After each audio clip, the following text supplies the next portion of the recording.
ওকে, so আমরা আজকে chemistry পড়ব, কেমিস্ট্রি চ্যাপ্টার 4। লাস্ট দিন আমরা দেখে আসছিলাম যে কোন গ্রুপে কী কী এলিমেন্ট থাকে। আজকে আমরা দেখব যে কোনো একটা এলিমেন্টের পজিশন কোনটা সেটা কিভাবে বের করা যায়। সো আমরা আজকে শিখব হচ্ছে পিরিয়ড অ্যান্ড গ্রুপ কিভাবে বের করে।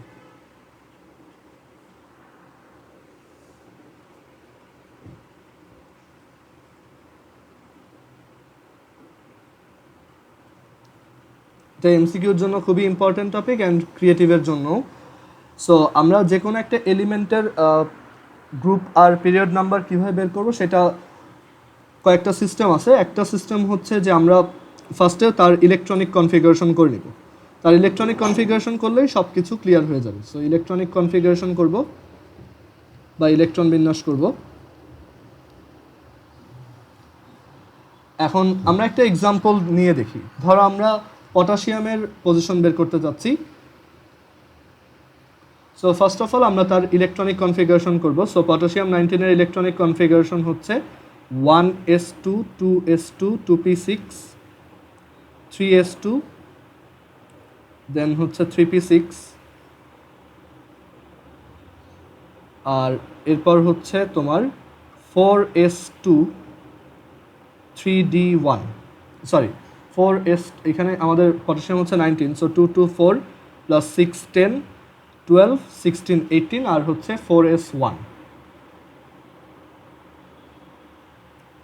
সো এটা হচ্ছে আমাদের ইলেকট্রনিক কনফিগারেশন। এখন কোনো একটা এলিমেন্টের তোমার পিরিয়ড নাম্বার বের করা খুব সহজ।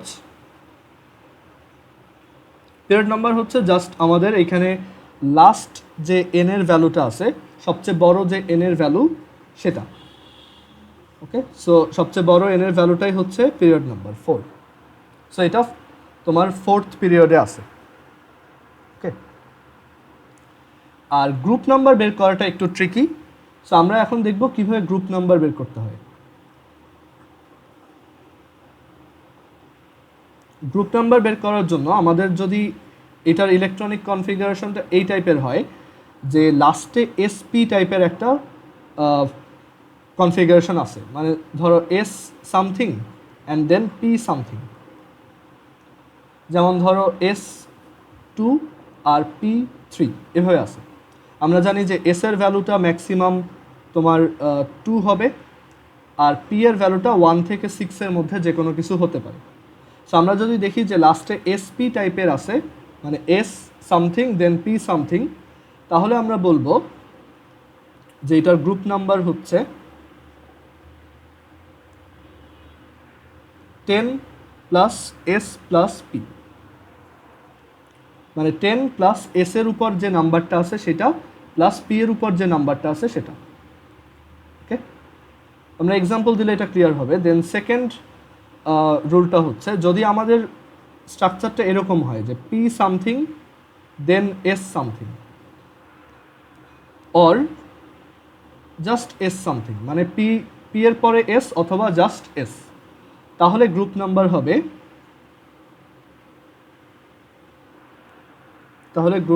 হবে দেখো জাস্ট এস এর ভ্যালু যত, এস এর উপর যে নাম্বারটা আছে সেটাই। ওকে, সো আমরা একটু এক্সাম্পল দিয়ে দেখি। আরও একটা রুল আছে ডি এর জন্য, বাট সেটার আগে আমরা একটা এক্সাম্পল দিয়ে দেখি। সো এইখানে দেখো আমাদের এটা পিএস টাইপের স্ট্রাকচার শো করতেছে। ওকে, পিএস। সো পিএস যদি থাকে তাহলে রুল কি, গ্রুপ নাম্বার হচ্ছে জাস্ট এস এর ভ্যালু যত সেটা। সো এখানে এস এর উপর নাম্বার আছে কত, 1, তাহলে এটা কোন গ্রুপ হবে, গ্রুপ নাম্বার হবে এটার 1। আর এটা পিরিয়ড অলরেডি বের করছি 4। তুমি দেখো তোমার পিরিয়ডিক টেবিলে 4 1 এই পজিশনে তোমার পটাশিয়াম আছে। আমরা যদি লাস্ট দিনের পিরিয়ডিক টেবিলটা একটু আনি, একটু ওয়েট করে দাও। ওকে, সো এই হচ্ছে সেই পিরিয়ডিক টেবিল। অ্যান্ড আমরা এখানে দেখতে পাচ্ছি দেখো এই যে গ্রুপ পিরিয়ড নাম্বার 4 আর গ্রুপ নাম্বার 1 এইখানে আমাদের পটাশিয়াম আছে। ওকে, এখন আমরা ধরো ক্লোরিনের পজিশন বের করতে চাই।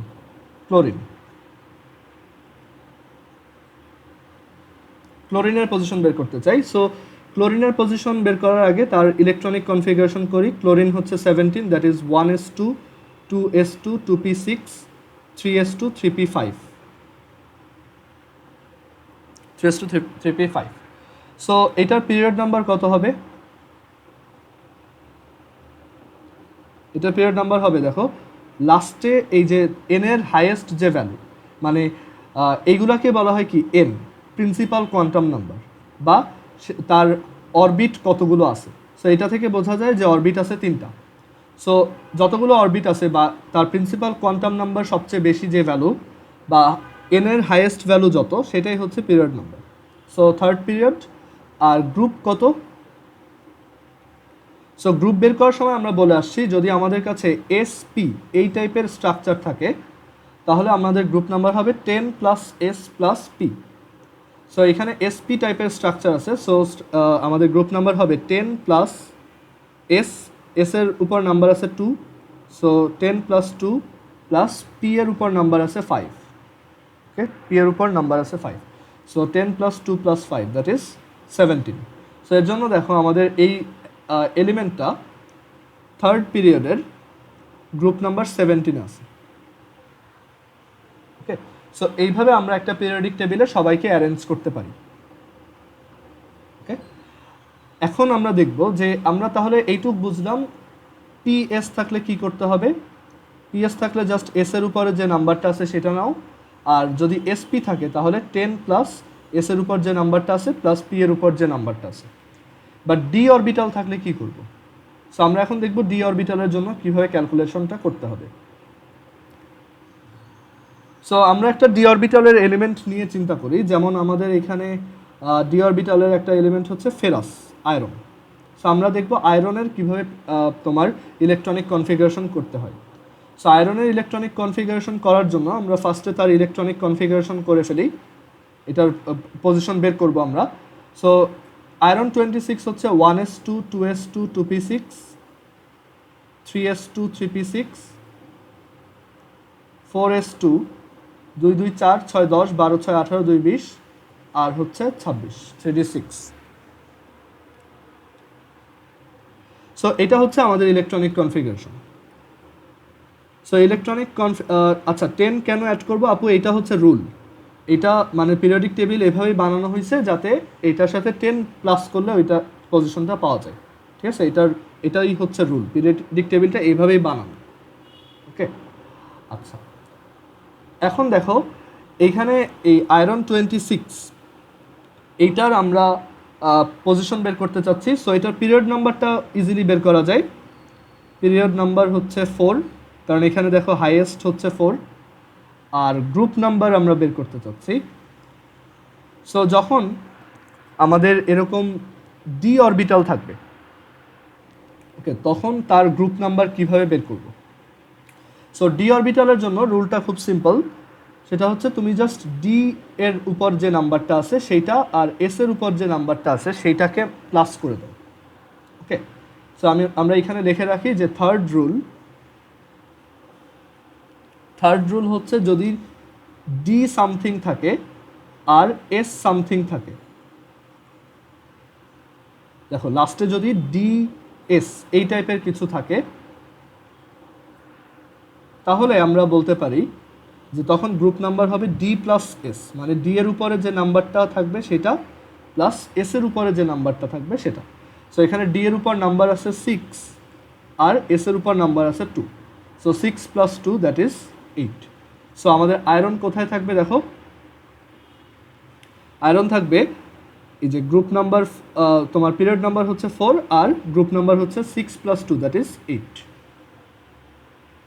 ওকে, সো আই হোপ সবাই বুঝতে পারছো কীভাবে একটা এলিমেন্টের পজিশন বের করতে হয়। কারো কি কোনো কোশ্চেন আছে এখানে? এফ থাকলে কি করব? আমরা এফ নিয়ে পড়বো না, এফটা আমাদের ওইটার জন্য আলাদা থিওরি লাগবে, অ্যান্ড সেইটা এই সিলেবাসের মধ্যে নাই, কলেজের সিলেবাসেও নেই। ঠিক আছে, এফ অরবিটাল অনেক দূরের ব্যাপার। আচ্ছা, সো এখন আমরা এখান থেকে তাহলে কয়েকটা প্র্যাকটিস করি যে কিভাবে একটা এলিমেন্টের পজিশন বের করা যায়। ধরো আমাদেরকে বলল আর্সেনিক 33, এটার পজিশন বের করো। আর্সেনিক পানির মধ্যে থাকে, এটা পিরিয়ডিক টেবিলের কোথায় আছে, কত নাম্বার পিরিয়ড অ্যান্ড কত নাম্বার গ্রুপ, এটা আমরা বের করতে চাই। সো ফার্স্ট অফ অল তার আমরা তোমার ইলেকট্রনিক কনফিগারেশন করি। সো আর্সেনিকের জন্য 1s2 2s2 2p6 3s2 3p6 4s2 3d10 কয়টা হলো দেখো, 224 প্লাস 610 প্লাস 212 প্লাস 6 হচ্ছে 18 28 30, আরও তিনটা। সো 4s2 দেন হচ্ছে 4p3 4s2 4p3। আচ্ছা, এটা পিরিয়ড নাম্বার কত হবে বলো তো কেউ?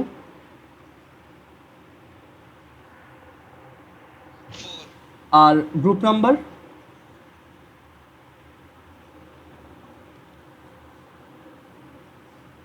গ্রুপ নাম্বার কত হবে এটার?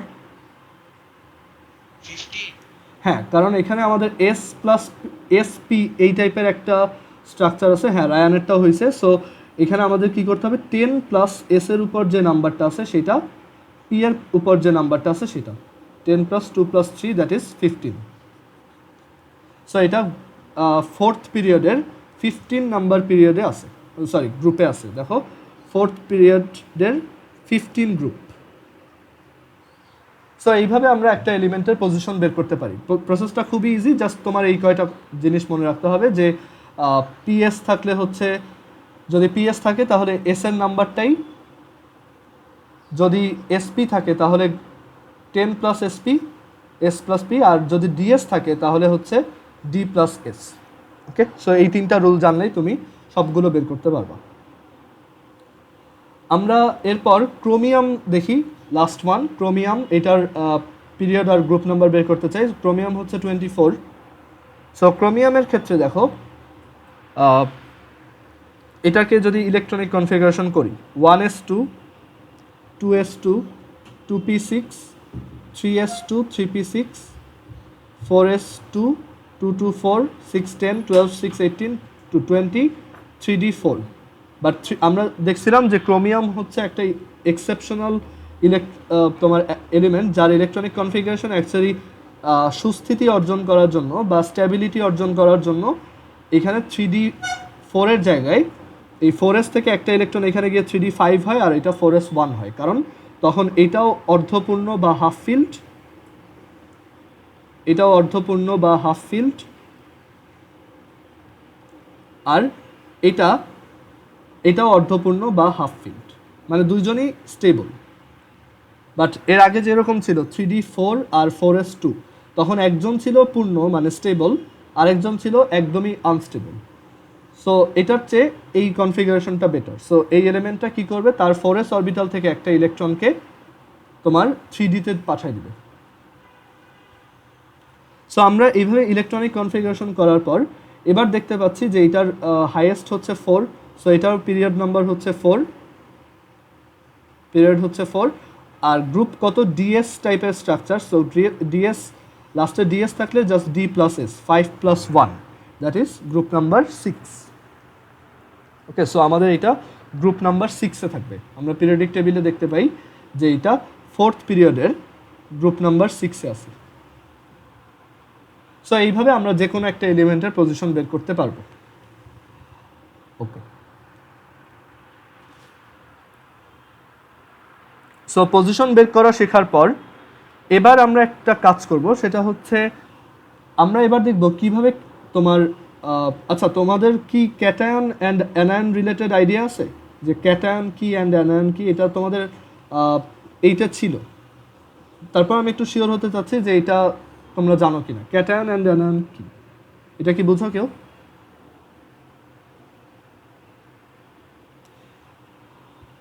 এনিওয়ান?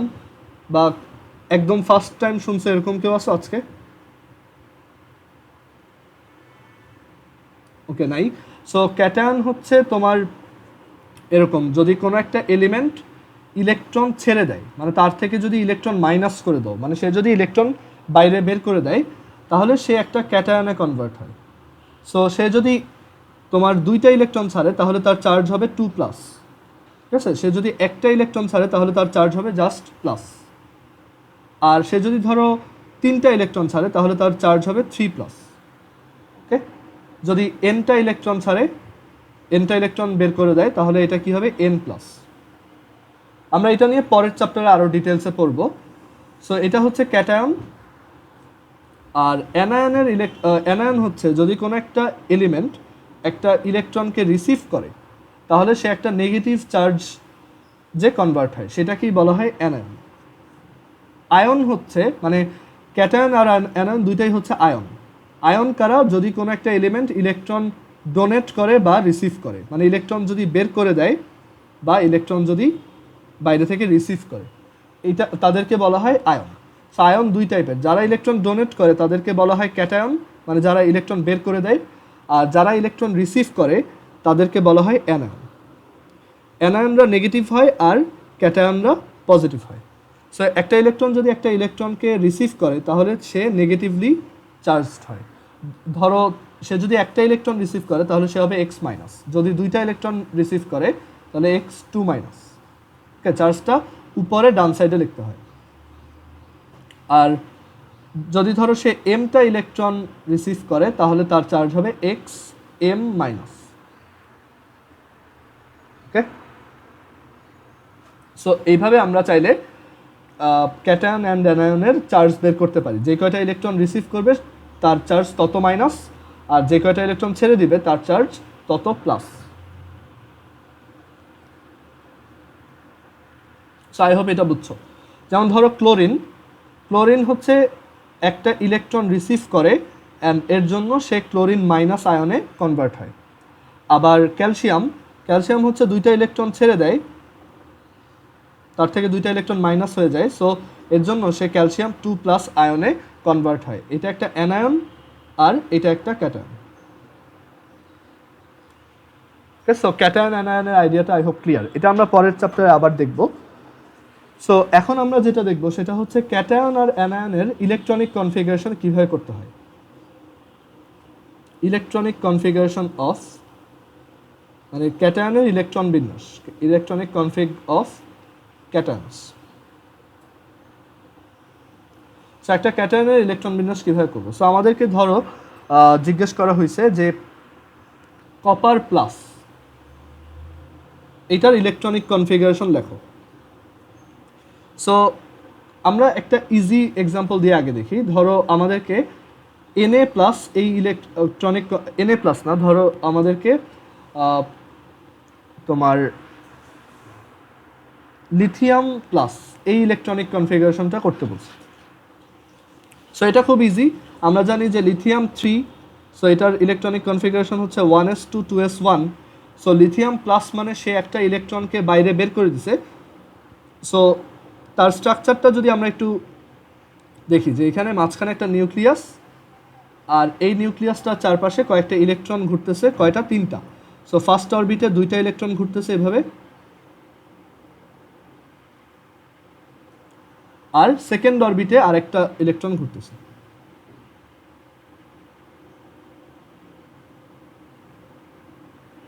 সো লিথিয়াম প্লাস মানে হচ্ছে সে একটা ইলেকট্রনকে বাইরে ডোনেট করে দিচ্ছে, মানে বের করে দিচ্ছে। সো এই ইলেকট্রনটাকে কি করব আমরা? বাইরে বের করে দিব। সো তখন এটা যদি বের করে দিই, এটা যদি এখানে আর না থাকে, তাহলে আমাদের এই এলিমেন্টটা এখন কার মতো দেখতে হয়েছে বলো তো? মানে কোন এলিমেন্টের সাথে এটা মিলতেছে?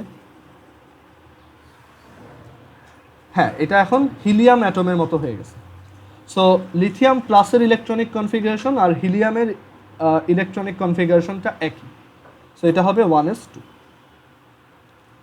আর এটা কার ইলেকট্রনিক কনফিগারেশনের সমান? হিলিয়ামের, মানে হিলিয়ামেরটাও একই। ওকে, সো আমরা এইভাবে একটা ক্যাটায়নের ইলেকট্রনিক কনফিগারেশন করতে পারি, বাট জিনিসটা এতটা সিম্পল না। আমরা যদি ধরো অন্য এলিমেন্টের জন্য দেখি তখন একটু প্যাচ লাগতে পারে। যেমন ধরো আমরা সোডিয়ামেরটা বের করব, sodium plus Na plus, Na প্লাসের ইলেকট্রনিক কনফিগারেশন বের করতে চাচ্ছি। সো আমরা প্রথমে Na-টা বের করব। সো সোডিয়াম হচ্ছে 1s2 2s2 2p6 3s2 3p6 4s2 4s1 3d, এটা হচ্ছে 10, সরি 4s1, জাস্ট 4s1 2 2 4 6 10 12 6 18 18, আর হচ্ছে আচ্ছা সোডিয়াম 23 কেন লিখছি, এটা তো 11, এটা আমি ওর ম্যাথস লিখে ফেলছি actually, sorry. So sodium 11, so এটা এখান থেকে আসবে 3s1। সো আমরা এখান থেকে পাচ্ছি 1s2 2s2 2p6 3s1।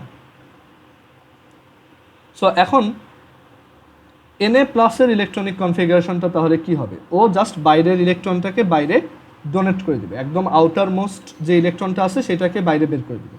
So Na প্লাসের ইলেকট্রনিক কনফিগারেশন হবে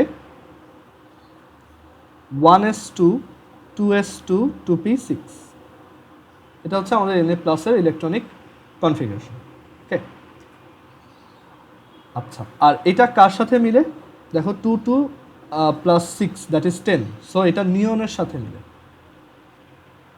নিয়ন 10। সো ক্যাটায়নের ইলেকট্রনিক কনফিগারেশন এইভাবে ইজি লাগতেছে, বাট আমরা একটু টাফ এক্সাম্পল দেখলে দেখবো যে এটা এতটা সিম্পল না। ওকে, আমাদের ধরো এবার ক্রোমিয়ামেরটা করতে বললো, ক্রোমিয়াম না, ধরো কপার করতে বলছে। সো কপার প্লাসের ইলেকট্রনিক কনফিগারেশন করতে বলছে। সো আমরা ফার্স্টে কপারের ইলেকট্রনিক কনফিগারেশনটা বের করি। কপারের ইলেকট্রনিক কনফিগারেশন হচ্ছে, কপার হচ্ছে 29, that is 1s2 2s2 2p6 3s2 3p6 4s2 3d9 2 2 6 plus 4 10 12 6 18 20 29। But আমরা জানি যে 3d9 এর চেয়ে 3d10 মোর স্টেবল। সো আমরা এখান থেকে 4s1 আর 3d10 লিখব। এখন আমাদেরকে কি করতে হবে দেখো, সো কপার প্লাস এটার ইলেকট্রনিক কনফিগারেশন করতে হবে। সো একটা ক্যাটায়নের ইলেকট্রন বিন্যাস করার সময়, ইলেকট্রনিক কনফিগারেশন বের করার সময় তুমি এভাবে চিন্তা করবা যে ধরো এটা হচ্ছে তোমার ক্লাসরুম। সো তোমার ক্লাসরুমটা এরকম কিছু বেঞ্চ আছে, দুই পাশে বেঞ্চ রাখা, আর এটা হচ্ছে ক্লাসের দরজা। এখন তুমি চিন্তা করো যে এখানে আমাদের একটা আইডিয়া আসতে পারে যে এখানে আমাদের একটা ইলেকট্রন বের করে দিতে হবে। সো এটা হচ্ছে দরজা। সো যখন ইলেকট্রন ঢুকবে এখানে, ধরো তোমাদের এই ক্লাসরুমে সবার সিট ফিক্স করা, মানে ডেইলি যে যেখানে বসে ওইখানেই বসতে হবে, ঠিক আছে? সো এখান থেকে স্টুডেন্টরা ঢুকবে, ঢুকে তার ফিক্সড সিটে বসবে। ধরো একজন এখানে ঢুকলো, দেন একজন এখানে ঢুকলো, একজন এখানে, একজন এখানে। সো এভাবে পুরোটা ফিল আপ হইল। এখন যখন ক্লাসটা ছুটি হয়ে যাবে তখন কি হবে, সবাই যে গেটের সবচেয়ে কাছে আছে সে সবার আগে বের হবে, রাইট? যে গেটের সবচেয়ে কাছে সে সবার আগে বের হবে। সো আমরা এর জন্য এইখানেও যে সবচেয়ে বাইরে আছে তাকে বের করে দিব। সো এখান থেকে আমরা কপার প্লাসের ইলেকট্রনিক কনফিগারেশন দেখব, যে জাস্ট এই ইলেকট্রনটাকে আমরা বাইরে বের করে দিব। সো এখান থেকে পাবো 1s2 2s2 2p6 3s2 3p6 3d10। ওকে, আচ্ছা, এবার যদি ধরো আমাদেরকে কপার 2 প্লাসের ইলেকট্রনিক কনফিগারেশন বের করতে বলে, আমাদেরকে বললো যে কপার 2 প্লাসের ইলেকট্রনিক কনফিগারেশন বের করো। সো তখন কি করতে হবে, আবারও এবার দুইটা ইলেকট্রন বের করতে হবে। সো আমরা অলরেডি এখানে একটা ইলেকট্রন বের করে দিছি। সো আরও একটা ইলেকট্রন বের করতে হলে এই ডি অরবিটাল থেকে একটাকে বের করে দিব। সো তখন আমরা কি পাবো, 1s2 2s2 2p6 3s2 3p6 3d9। So এটা হচ্ছে কপার 2 প্লাসের ইলেকট্রনিক কনফিগারেশন। সো এটা এমনিতেও বোঝা যায় এই এক্সাম্পল ছাড়াও। তারপর আমি এই এক্সাম্পলটা কেন আনছি একটু পরে বুঝতে পারবা, যে জাস্ট সবার বাইরে যে আছে তাকে বের করব। ওকে, এবার আমরা দেখব যে অ্যানায়নের ইলেকট্রনিক কনফিগারেশন কিভাবে করে। অ্যানায়ন ইলেকট্রনিক কনফিগারেশন, এটা বেশি ইম্পর্টেন্ট। সো একটা অ্যানায়ন নিয়ে চিন্তা করি, ধরো আমাদেরকে সালফার 2 মাইনাস, সালফার 2 মাইনাস এইটার ইলেকট্রনিক কনফিগারেশন করতে বলছে। সো শুধু সালফারের ইলেকট্রনিক কনফিগারেশন কি, সালফার হচ্ছে 16। সো এটার electronic configuration hচ্ছে 1s2 2s2 2p6 3s2 আর হচ্ছে 3p4 এটা। আচ্ছা, এখন আমরা এখানে ইলেকট্রনিক কনফিগারেশন করতে চাই। সো সালফার 2 মাইনাস মানে কি, আরও দুইটা ইলেকট্রন এক্সট্রা আসছে। সো ওই দুইটা এক্সট্রা ইলেকট্রন কোথায় বসবে লাস্টে। সো 1s2 মানে ওই দুইটা ইলেকট্রনের কোথায় বসার কথা পি অরবিটালে। সো 1s2 2s2 2p6 3s2 3p, just দুইটা ইলেকট্রন অ্যাড করে দাও 3p6। সো এটাও সহজ লাগতে পারে, বাট এক্সাম্পলটা একটু টাফ হয়ে যায় যখন ধরো আমরা ব্রোমিনেরটা বের করতে চাবো। আমরা ধরো ব্রোমিন মাইনাস এটা বের করতে চাচ্ছি। সো ব্রোমিন মাইনাস, ব্রোমিন হচ্ছে 35। সো এটার ইলেকট্রনিক কনফিগারেশন হচ্ছে 1s2 2s2 2p6, 1s2 2s2 2p6, দেন হচ্ছে 3s2 3p6 আর 4s2 2 2 4 6 10 12 6 18 2 20, দেন 3d10, এরপরও আরও আছে আরও 5টা, দ্যাট ইজ 4s2, দেন হচ্ছে 4p5। সো আমরা যদি ব্রোমিন মাইনাসেরটা বের করতে চাই, সো এটাও ইজি যে আমাদের এখানে জাস্ট একটা ইলেকট্রন বসবে। সো আর একটা ইলেকট্রন কোথায় বসবে পি অরবিটালে বসবে। সো সব সেম থাকবে, জাস্ট এখানে 4p6 লিখবা। আর এটা কার ইলেকট্রনিক কনফিগারেশন? এটা হচ্ছে ক্রিপ্টনের ইলেকট্রনিক কনফিগারেশন। ক্রিপ্টনের ইলেকট্রনিক কনফিগারেশনটা এরকম হয়। সো আমরা তো এখন পর্যন্ত জাস্ট একদম সিম্পল এক্সাম্পল দেখতেছি যে এখানে কোনো ধরনের চেঞ্জ আসতেছে না। ওকে, সো আমরা এবার একটা এক্সাম্পল দেখব। ধরো যার ইলেকট্রনিক কনফিগারেশনটা এরকম 1s2 2s2 2p6 3s2 3p6 4s2 3d3। এটা কোন এলিমেন্টের ইলেকট্রনিক কনফিগারেশন দেখো, 2 + 2 4 + 6 10 12 18, দেন হচ্ছে 21 23। সো এটা হচ্ছে অ্যাকচুয়ালি তোমার ভ্যানাডিয়ামের ইলেকট্রনিক কনফিগারেশন, ভ্যানাডিয়াম 23। সো এখন আমাদেরকে যদি বলে যে ভ্যানাডিয়াম মাইনাসের ইলেকট্রনিক কনফিগারেশন কত, যদিও ভ্যানাডিয়াম মাইনাস বাস্তবে পসিবল না, বাট আমাদেরকে জাস্ট বললো যে একটা এখানে ভ্যানাডিয়াম মাইনাস বা ভ্যানাডিয়াম 2 মাইনাস এটার ইলেকট্রনিক কনফিগারেশন বের করো। সো আমরা এতক্ষণ দেখে আসছি যে একদম আউটার মোস্ট শেলে এটা অ্যাড হয়, রাইট? এখানে 4s2 আছে, সো এখন এস অরবিটালে তো আর অ্যাড করা যাবে না। সো আমরা কি করলাম, এখানে 4p অরবিটাল নিলাম, মানে এই পুরাটা এই পর্যন্ত লিখলাম, এতটুক সেম। দেন আমরা কি করলাম, একটা 4p অরবিটাল নিলাম, সেই 4p অরবিটালে এক্সট্রা যে দুইটা ইলেকট্রন সেই দুইটাকে দিয়ে দিলাম। বাট এটা কিন্তু হবে না, এটা ভুল। এখানে তোমার একটা জিনিস খেয়াল করতে হবে যে নতুন ইলেকট্রনটা যে আসবে তাকে সেইখানেই বসতে হবে যেখানে তার বসার কথা। তুমি একটু চিন্তা করো যে তোমার এই যে ক্লাসরুমটার কথা আমরা বলছিলাম, ধরো এই ক্লাসরুমটায় অলরেডি ক্লাস শুরু হয়ে গেছে। ধরো তোমার স্কুলের ক্লাসরুম এটা, সো অলরেডি ক্লাস চলতেছে, বাট এইখানে এই যে সিটটা আছে এই সিটের একজন এখনো আসেনি বা এই সিটের দুইজন আসেনি। সো সিট যেহেতু ফিক্সড, ওই সিটে কেউ বসে নাই, ওই দুজন এখনো আসে নাই আর কি, ঠিক আছে?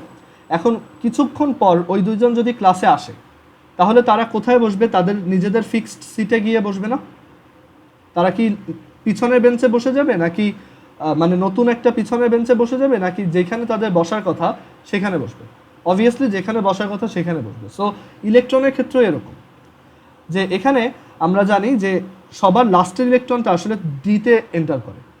সো এরপরে যে ইলেকট্রন দুইটা আসবে তাদের কোথায় বসার কথা? ডি অরবিটালে বসার কথা, রাইট? কারণ আগে 4s এর আগে ডিতে বসে, দেন 4s এর মধ্যে প্রবেশ করে, রাইট? সো এখানে v2 মাইনাসের ইলেকট্রনিক কনফিগারেশনটা হবে যে দুইটা ইলেকট্রন তাহলে কোথায় এন্টার করবে? এই ডি অরবিটালের মধ্যে, লাস্টে না। বুঝতে পারছো? সো অ্যানায়নের জন্য এটা মনে রাখতে হবে যে ইলেকট্রন যখন পরবর্তীতে আসবে, ধরো ইলেকট্রন হচ্ছে একটা স্টুডেন্ট, সো সে যখন পরবর্তীতে আসবে সে তার ফিক্সড বা রিজার্ভড যে সিটটা আছে সেইখানে গিয়ে বসবে। সো এখানে আগে ডি অরবিটাল ফিল আপ হতে হয় আমরা জানি। সো ডি অরবিটাল ফাঁকা রেখে তো আমরা এখানে 4p অরবিটাল আনতে পারবো না, মানে নতুন বেঞ্চ আনতে পারবো না। সো তার ফিক্সড সিট যেটা সেখানেই সে বসবে। বাট ক্যাটায়নের ইলেকট্রনিক কনফিগারেশন খুব ইজি, সেটা হচ্ছে একটা ক্লাস শেষ হয়ে গেলে সবাই যখন বের হয়ে যায়, সো যখন বের হতে হবে তখন সবার আগে কে বের হবে? যে সবচেয়ে গেটের কাছে আছে সে সবার আগে বের হয়ে যাবে। সো ক্যাটায়ন ফর্ম করার সময় ধরো এটা যদি একটা ক্যাটায়ন ফর্ম করতে বলতো, ধরো ভ্যানাডিয়াম 2+, এটা বের করতে বলতেছে, তখন কি আমরা ডি অরবিটাল থেকে আগে বের করব? আমরা তো জানি যে ডি অরবিটালে সবার লাস্টে ইলেকট্রন ঢুকছে না, তখন বের করতে হবে সবচেয়ে বাইরে যেটা আছে সেটা, তখন আমরা 4s কে বের করে দেব। সো সবাই কি এটা ক্লিয়ার যে কিভাবে ক্যাটায়ন অ্যান্ড অ্যানায়নের ইলেকট্রনিক কনফিগারেশন করতে হয়? কারো কোনো কোশ্চেন আছে এখানে? সো আবারও বলতেছি, যখন ক্যাটায়নের ইলেকট্রনিক কনফিগারেশন করব সবচেয়ে বাইরে যে আছে তাকে জাস্ট বের করে দাও, আর অ্যানায়নের ইলেকট্রনিক কনফিগারেশন করার সময় দেখবা যে নতুন ইলেকট্রনটার কোথায় বসার কথা। 4s অরবিটালের চেয়ে আমরা জানি 4s অরবিটালের চেয়ে 3d অরবিটালের এনার্জি কম, সো আগে 3d অরবিটাল ফিল আপ হতে হবে। ওকে, সো এর জন্য নতুন একটা ইলেকট্রন 3d অরবিটালে আগে প্রবেশ করবে বা আগে এন্টার করবে, ঠিক আছে? সো এই ছিল ইলেকট্রনের কনফিগারেশন অ্যানায়ন আর ক্যাটায়নের জন্য। এরপর আমরা পরের টপিকে চলে যাই। আচ্ছা, সো পরের টপিকে যাব। এখানে আমাদের যেই জিনিসটা নিয়ে ডিসকাস করতে হবে সেটা হচ্ছে যে পিরিয়ডিক টেবিলের কিছু প্রপার্টি আছে। আমরা দেখে আসছি যে গ্রুপ 1-এর যত মেটাল আছে, যত এলিমেন্ট আছে তারা মেটাল হয়, মানে তারা ধাতু হয়। যেমন সোডিয়াম, তারপর হচ্ছে potassium, lithium, rubidium, caesium, francium, ওরা সবাই হচ্ছে তোমার মেটাল বা ধাতু। তারপর গ্রুপ 2-তে যারা আছে, গ্রুপ 2-এর ওদেরকে বলা হয় আর্থ অ্যালকালাইন মেটাল, আর্থ অ্যালকালাইন মেটাল বা মৃৎক্ষার ধাতু, বাংলায় হচ্ছে মৃৎক্ষার ধাতু। সো আর্থ অ্যালকালাইন মেটাল কারা? ওরা হচ্ছে বেরিলিয়াম, দেন হচ্ছে ম্যাগনেসিয়াম, ক্যালসিয়াম, স্ট্রনশিয়াম, দেন হচ্ছে বেরিয়াম, আর হচ্ছে রেডন। ওকে, সো ওরা হচ্ছে মৃৎক্ষার ধাতু, মৃৎক্ষার বা আর্থ অ্যালকালাইন মেটাল। আর্থ অ্যালকালাইন বলা হয় কারণ ওদেরকে তোমার মাটিতে পাওয়া যায়, ঠিক আছে? ওদেরকে মাটিতে পাওয়া যায়। আর কেন এগুলাকে মৃৎক্ষার ধাতু বলি, মানে ক্ষার মানে কি? এখানে মেটালকেও বলা হয় অ্যালকালাইন মেটাল, মানে গ্রুপ 1-এর ওরা মেটাল, বাট ওরা হচ্ছে অ্যালকালাইন মেটাল বা ক্ষার ধাতু। সো ওদেরকে ক্ষার কেন বলা হচ্ছে? ক্ষারের বা ক্ষার মানে কি বা অ্যালকালাইন মানে কি? এটা ছিল যে অ্যালকালাইন হচ্ছে তারা যারা তাদের অ্যাকুয়াস সলিউশনে OH- আয়ন প্রোভাইড করে, আর অ্যাসিড হচ্ছে তারা যারা তাদের অ্যাকুয়াস সলিউশনে H+ আয়ন প্রোভাইড করে। সো এই যে তোমার মেটালগুলো আছে গ্রুপ 1-এর, যেমন লিথিয়াম, দেন হচ্ছে সোডিয়াম, পটাশিয়াম, তারপর রুবিডিয়াম, তারপর হচ্ছে সিজিয়াম, ফ্রান্সিয়াম। সো ওদেরকে যদি তুমি পানিতে গোলাও, যেমন সোডিয়ামকে যদি পানির সাথে রিয়াক্ট করাও, তাহলে তুমি পাবা 2NaOH। আচ্ছা সরি, তুমি যদি সোডিয়ামকে এভাবে রিয়াক্ট করাও তাহলে তুমি পাবা এখানে 2NaOH, আর এখানেও একটা তোমার 2 আসবে, 2NaOH প্লাস H2। সো এই NaOH-কে যদি তুমি ফার্দার আবার তোমার অ্যাকুয়াস সলিউশনে রাখো, তাহলে এইটা Na+ অ্যান্ড OH- ডিভাইডেড হয়। এটা 8-এ ছিল, তারপরে এইখানে 9-10-এ আবার আসে। সো ওইটা পরবর্তীতে আবার রিভিউ হবে। সো এর জন্য এই টাইপের মেটালগুলোকে বলা হয় ক্ষার ধাতু বা অ্যালকালাইন মেটাল, মানে তারা অ্যালকালাইন বানাইতে পারে। ওকে, তারা বেস বানাইতে পারে বা ক্ষার বানাইতে পারে। আর আর্থ অ্যালকালাইন মেটাল বলা হয় ওরাও ক্ষার বানাইতে পারে বা অ্যালকালাইন বানাতে পারে। যেমন ধরো ক্যালসিয়ামকে আমি যদি পানির মধ্যে গোলাই, তাহলে আমরা এখান থেকে পাবো calcium hydroxide plus hydrogen. So এটা কি একটা অ্যালকালাইন বা একটা ক্ষার। ওকে, কারণ এটা পানিতে রাখলে, মানে এটার অ্যাকুয়াস সলিউশনে calcium 2+ ion and 2OH- ion form হয়, ঠিক আছে? এর জন্য ও কি একটা অ্যালকালাইন। সো ওরাও হচ্ছে অ্যালকালাইন মেটাল, বাট ওদেরকে তোমার মাটিতে পাওয়া যায় দেখে ওদের নাম হচ্ছে আর্থ অ্যালকালাইন মেটাল বা মৃৎক্ষার ধাতু। ওকে, সো গ্রুপ 1-2 এর ওরা হচ্ছে একটু স্পেশাল মেটাল, একটা হচ্ছে অ্যালকালাইন মেটাল আর একটা হচ্ছে তোমার আর্থ অ্যালকালাইন মেটাল। এরপর গ্রুপ 3 থেকে 12 পর্যন্ত যারা আছে, গ্রুপ 3 থেকে 12 ওরা সবাই মেটাল বা ধাতু। যেমন গ্রুপ নাম্বার 8-এ আছে আয়রন, এটা একটা মেটাল, আমরা জানি এটা একটা মেটাল। তারপর হচ্ছে ধরো গ্রুপ নাম্বার 6-এ ক্রোমিয়াম আছে, এটাও একটা মেটাল। সো গ্রুপ 3 থেকে 12 পর্যন্ত যারা আছে সবাই হচ্ছে মেটাল।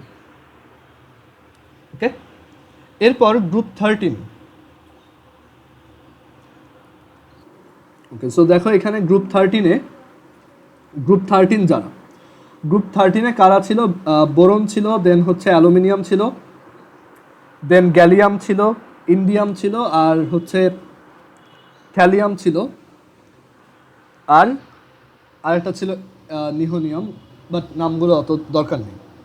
সো এইখানে গ্রুপ 13-এ যারা আছে তারা সবাই মেটাল বা সবাই কি নন মেটাল এরকম না। এখানে এই যে তোমার বোরন, যেটা এই বোরন হচ্ছে অ্যাকচুয়ালি একটা তোমার, এটাকে বলা হয় সাবমেটাল বা উপধাতু। সাবমেটাল বা উপধাতু, ঠিক আছে? মানে ওরা মেটালও না নন মেটালও না, মাঝামাঝি একটা জায়গায়, ঠিক আছে? আবার এই যে অ্যালুমিনিয়াম, এইগুলো আবার মেটাল। অ্যালুমিনিয়াম থেকে স্টার্ট করে বাকি সবাই হচ্ছে তোমার মেটাল। ওকে, আচ্ছা, এখন এইখান থেকে আমরা তাহলে বুঝতে পারলাম যে গ্রুপ 13-এ একটা তোমার চেঞ্জ আছে, সেটা হচ্ছে বোরন হচ্ছে সাবমেটাল, বাকিগুলো হচ্ছে তোমার মেটাল। আচ্ছা, এরপর গ্রুপ 14 দেখো, গ্রুপ 14-এ কারা আছে? তোমার carbon, silicon, germanium, tin, lead আর হচ্ছে ফ্লেরোভিয়াম। সো এখানে কার্বন কি মেটাল নাকি নন মেটাল, কেউ বলো তো?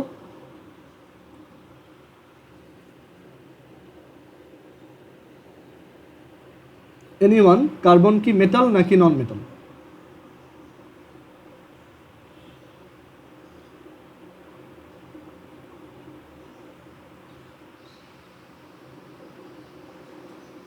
আচ্ছা, একজন অ্যান্সার দিছো, হ্যাঁ এটা হচ্ছে নন মেটাল, মানে এটা ধাতু না। সো কার্বন হচ্ছে নন মেটাল, বাট এই যে সিলিকন অ্যান্ড জার্মেনিয়াম, এই দুটা হচ্ছে সাবমেটাল বা উপধাতু। আর নন মেটাল হচ্ছে অধাতু। বাট এই যে টিন ডেফিনেটলি একটা মেটাল, আমরা সবাই জানি। সো এই কয়টা আবার কি মেটাল। সো এইসব গ্রুপে কিন্তু একটা চেঞ্জ আসতেছে, আমরা বুঝতে পারতেছি যে এখানে সাবমেটাল, মেটাল, নন মেটাল সব কিছু মিক্সড অবস্থায় থাকে। ওকে, সো আমরা এখানে একটা জিনিস খেয়াল করে দেখি যে এই মেটালিক প্রপার্টি, মানে কোনো একটা এলিমেন্টের মেটালিক প্রপার্টিটা কিন্তু আস্তে আস্তে চেঞ্জ হচ্ছে। প্রথমে আমরা যদি এই পিরিয়ডিক টেবিলটা চিন্তা করে দেখি, আমাদের এখানে পিরিয়ডিক টেবিল ছিল, একটু দাঁড়াও।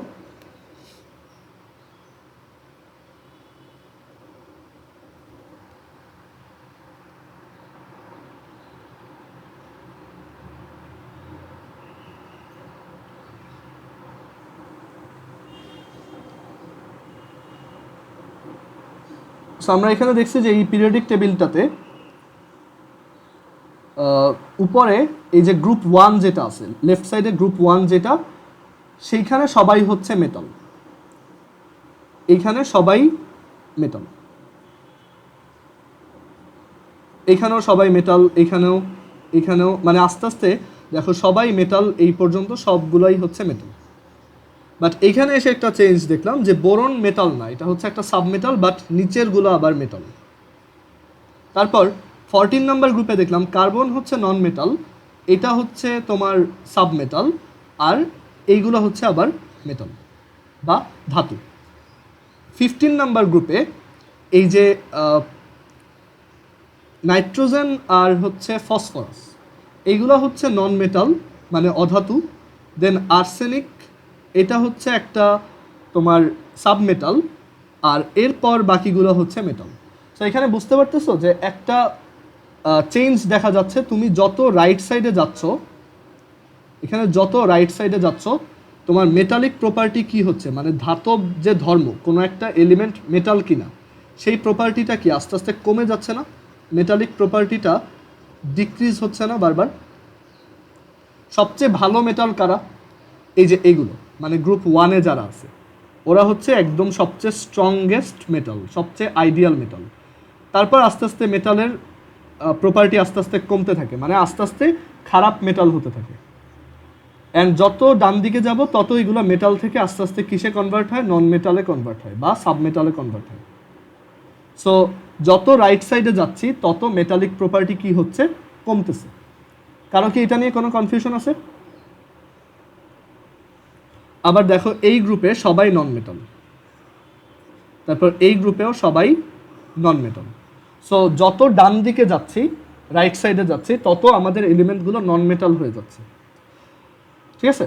সো এইটা একটা প্রপার্টি যেটা আমরা বুঝতে পারতেছি যে এটা অ্যাকচুয়ালি এভাবে বাম থেকে ডানে গেলে কমতে থাকে। ওকে, এবার আরেকটা ইন্টারেস্টিং জিনিস হচ্ছে,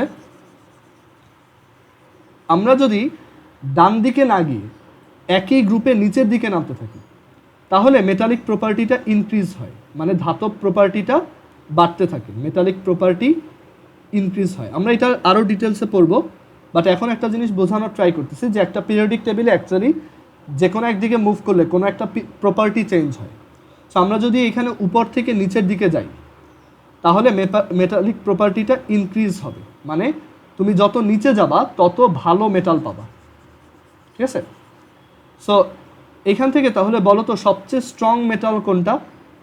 এটা Fr। Fr হচ্ছে সবচেয়ে বেশি মেটালিক। ওকে, আর এখানে একটা এক্সেপশন আছে, হাইড্রোজেন গ্রুপ 1-এ থাকা সত্ত্বেও এটা কিন্তু নন মেটাল। হাইড্রোজেন যদিও গ্রুপ 1-এ আছে but this is a non metal element, এটা অধাতু। কারণ হাইড্রোজেন তো একটা গ্যাস, একটা গ্যাস তো মেটাল হতে পারে না।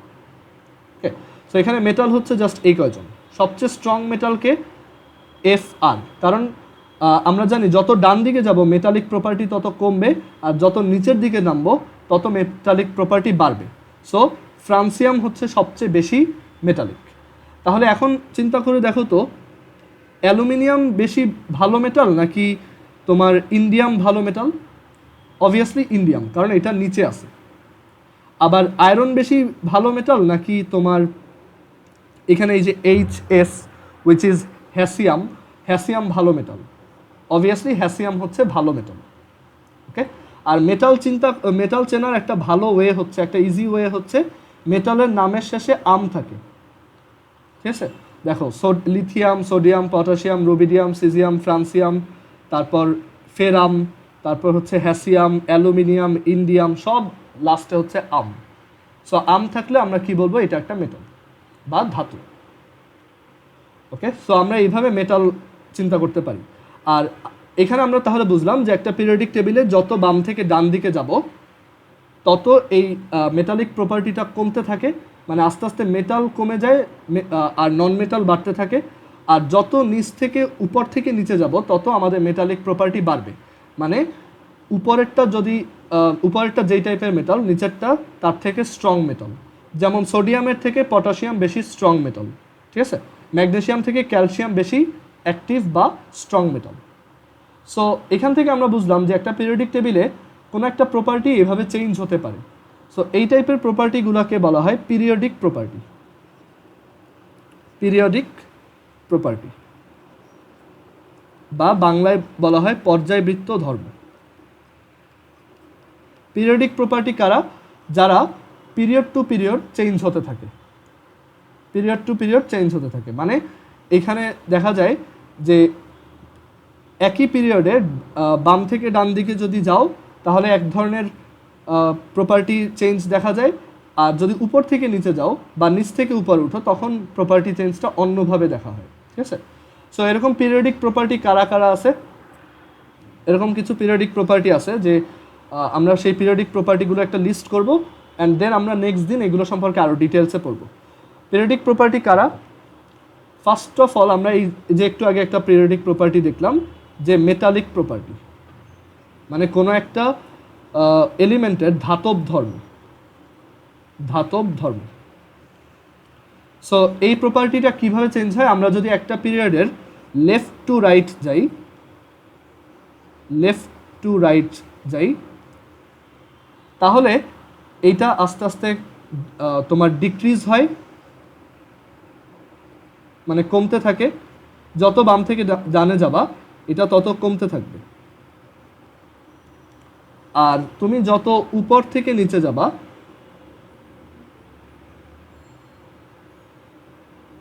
আপ থেকে ডাউনে যাবা তত এটা ইনক্রিজ করবে, ঠিক আছে, তত এটা বাড়তে থাকবে।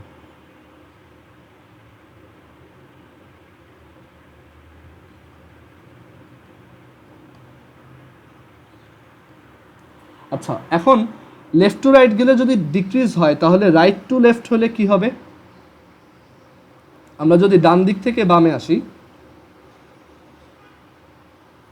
তাহলে এটা আবার কি হবে? ইনক্রিজ হবে, রাইট? যেমন দেখো সোডিয়াম আর এর পাশে হচ্ছে তোমার ম্যাগনেসিয়াম। সো আমরা জানি যে যত ডান দিকে যাব তত মেটালিক প্রপার্টি কমবে। সো এখানে কে ভালো মেটাল? সোডিয়াম। আর কে weak metal? Magnesium. So magnesium থেকে যদি তুমি বাম দিকে আসো তাহলে তুমি কি পাবা? আরও ভালো মেটাল পাবা। সো এখানে এর জন্য লিখে রাখবো রাইট টু লেফট গেলে আমরা মেটালিক প্রপার্টি ইনক্রিজ হতে দেখব। আর সিমিলারলি উল্টাটাও ট্রু, যে আমরা যদি উপর থেকে নিচে উঠি ডাউন টু আপ তাহলে মেটালিক প্রপার্টি আবার কমবে। সো একটা পিরিয়ডিক টেবিলে যেমন ধরো রুবিডিয়াম আর সোডিয়ামের মধ্যে কে ভালো মেটাল এটা বের করতে বলছো। সো রুবিডিয়াম হচ্ছে নিচে, সোডিয়াম হচ্ছে উপরে। সো তুমি যদি নিচ থেকে উপরে যাও তাহলে ডিক্রিজ হয়, তার মানে সোডিয়াম হচ্ছে উইক মেটাল আর রুবিডিয়াম হচ্ছে স্ট্রং মেটাল। সবাই কি এটা বুঝছো? কারো কোনো কোশ্চেন আছে এখানে? আচ্ছা, সো মেটালিক প্রপার্টি একটা পিরিয়ডিক প্রপার্টি বা পর্যায়বৃত্ত ধর্ম। এরকম আরও কি কি পিরিয়ডিক প্রপার্টি আছে দেখো। সেকেন্ডটা হচ্ছে radius of an element, radius or size of an element. Car size কত? সো সাইজের ব্যাপারটা এরকম দেখো, সোডিয়াম যদি এই সাইজের হয় তাহলে ম্যাগনেসিয়াম দেখা যায় তার থেকে একটু ছোট। কেন ছোট আমরা এটা নেক্সট দিন এক্সপ্লেন করবো, আজকে জাস্ট একটু দেখে রাখো। সোডিয়াম যদি এই সাইজের হয় তাহলে ম্যাগনেসিয়াম হচ্ছে তার থেকে একটু ছোট, আর সোডিয়াম যদি এই সাইজের হয় তাহলে তার ঠিক নিচের এলিমেন্ট তোমার পটাশিয়াম এটা আর একটু বড়। সো এখান থেকে তুমি কি বুঝতে পারতেছো যে সাইজটা কিভাবে চেঞ্জ হয়? আমরা যত বাম দিক থেকে ডান দিকে যাব তত সাইজ কমবে, সাইজ ডিক্রিজেস। আর আমরা যত উপর থেকে নিচে নামবো তত সাইজ বাড়বে, সাইজ ইনক্রিজেস। সো এটাই হচ্ছে তোমার সাইজের ব্যাপার। কেন হয় খুব সুন্দর একটা এক্সপ্লেনেশন আছে, আমরা নেক্সট দিন দেখব। সো এখান থেকে আমরা বুঝতে পারতেছি যে রেডিয়াস বা সাইজ এটাও লেফট টু রাইটে গেলে ডিক্রিজ হয়, আর রাইট টু লেফটে গেলে ইনক্রিজ হয়। সিমিলারলি আমরা যদি আপ থেকে ডাউনে যাই তাহলে এটা ইনক্রিজ হয়, মানে সাইজ বাড়ে। আর যত নিচ থেকে উপরে উঠবা তত সাইজটা কমবে।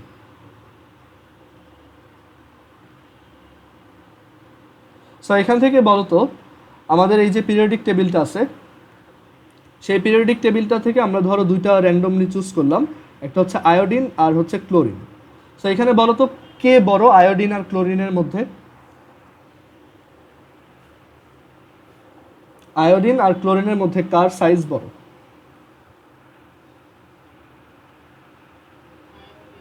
আর জেনন আর আয়োডিনের মধ্যে এই দুইজনের মধ্যে কে বড়? ওকে, সো এইভাবে আমরা সাইজ বের করতে পারবো। এখন ঝামেলা লাগবে তখনই যখন ধরো আমরা আয়োডিন আর এখানে এই আয়োডিনের সাথে লিডের সাইজের কম্প্যারিজন করতে বলবো, তখন অনেকে কনফিউজড হয়ে যায় যে তখন কি আয়োডিন বড় নাকি লিড বড়। কারণ আমরা জানি যে একটা পিরিয়ডে আমি যদি ডান দিকে যাই তাহলে এটা ছোট হয়, আর যদি উপর থেকে নিচে নামি তাহলে এটা বড় হয়। বাট সেটা ছিল একই পিরিয়ডের ক্ষেত্রে, আলাদা আলাদা পিরিয়ডের ক্ষেত্রে কী হবে সেটা আমরা শিখি নাই। আর আলাদা আলাদা গ্রুপের জন্য কী হবে, এটা এক গ্রুপে আছে, এটা আর একটা গ্রুপে আছে, সো তখন কী হবে সেটা আমরা শিখি নাই। সো এইটা নিয়ে আমরা নেক্সট দিন ডিসকাস করব যে কী সাইজের এই চেঞ্জ হওয়াটা, এটা লজিকটা কী, অ্যান্ড কীভাবে দুইটা এলিমেন্টের মধ্যে কম্প্যারিজন করতে হয়। ওকে, সো আজকে কেমিস্ট্রি এই পর্যন্তই। কারো কি কোনো কোশ্চেন আছে এই পর্যন্ত?